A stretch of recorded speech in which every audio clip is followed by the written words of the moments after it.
বইছে নদী নদী।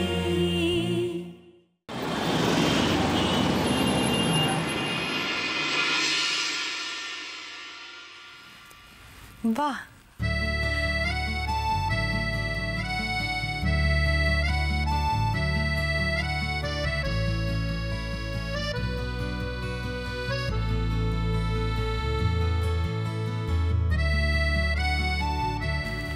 তো কটা দিন একটু এরকম শাড়ি টাড়ি গয়না পরে থাকতে হবে মেঘলা। তারপর তুমি যে পোশাকে কমফোর্টেবল সেগুলোই পরো, কেমন?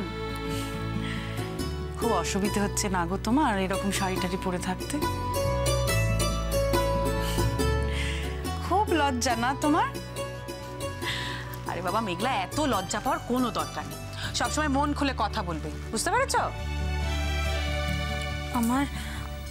আমার সত্যি কোনো অসুবিধা হচ্ছে না। কে? আরে কে মানে কি? আমরা? আরে দরজা বন্ধ করে কি? এই দরজা বন্ধ করে কি এত মিটিং হচ্ছে? হ্যাঁ, আমরা কি আলোচনাটা থাকতে পারি না নাকি? বাপরে বাপ, ঠিক হাজির হয়ে গেছে দুটো থেকে। আরে ও বল, কি ব্যাপার? আরে বাবা মেয়েটাকে একটা চেঞ্জ করতে দে।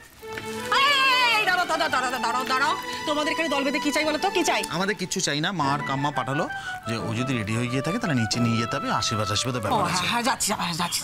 আর বাবা একটু মেঘলার সঙ্গে গল্প করছিলাম, মানে ওকে একটু জিজ্ঞেস করছিলাম। না জিজ্ঞেস করিনি, মানে করবো ভাবছিলাম আর কি, যে আমাদের তাতান বাবুর মন হরণটা করলো কি। হ্যাঁ না, এই বিষয়ে আমার একটা কথা বলার আছে।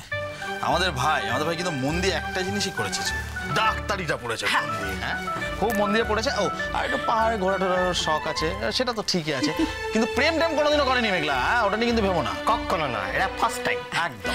এই মেঘলা শোনো না, মানে আমি ওই ফর্মালিটি করে না তুমি বলতে পারবো না, বুঝতে পেরেছো? একবারে স্ট্রেট কাট ওই তুই। হ্যাঁ, তুই কিছু মাইন্ড করবি না তো? হ্যাঁ, তাহলে বল কি গো তুমি? তোমাকে এতক্ষণ ধরে কি প্রশ্ন করা হচ্ছে? যেটা জানার বিষয় আমাদের, যেটা নিয়ে আমরা বারবার প্রশ্ন করছি, সেটা হচ্ছে আমাদের ভাইয়ের মনোহরণটা কি করে করলেন।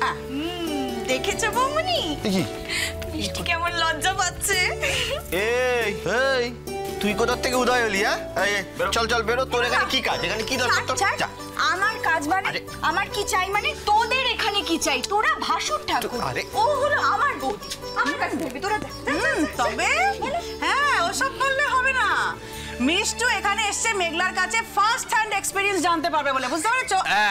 নিজের জায়গাটা তৈরি করতে হবে না? তুমিও আমাকে এরকম দাঁড়া চুপ।